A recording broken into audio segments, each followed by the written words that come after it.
এখন আমি পুঁই শাক ভাজি করব। তো আমি এর আগে পুঁই শাকটা কেটে ধুয়ে নিয়েছি, এখন বসাবো। দিয়ে দিচ্ছি তেল পরিমাণ মতো, রসুন কুচি, পেঁয়াজ কুচি, মরিচ, কাঁচা মরিচ দিলাম, তারপর একটু নেড়ে চেড়ে নেব।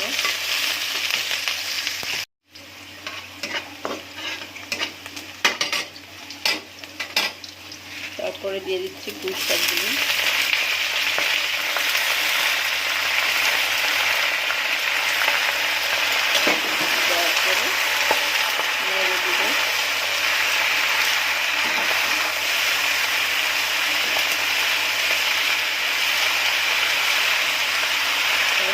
কিছুক্ষণ আমি এভাবে জাল দেবো।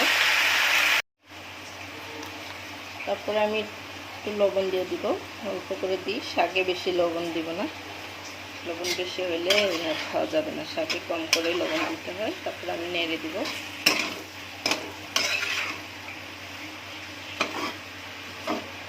নেড়ে আবার নেড়ে দিব।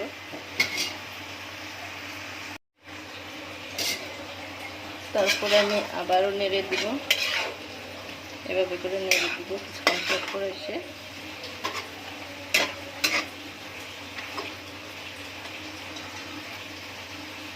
আবার রেখে দিব, জাল দিব আর একটু।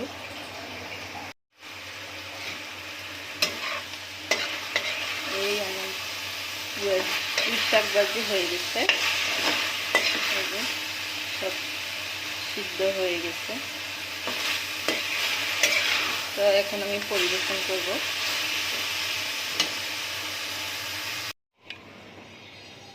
পুঁই শাক ভাজি আমার হয়ে গেছে, এখন আমি পরিবেশন করলাম।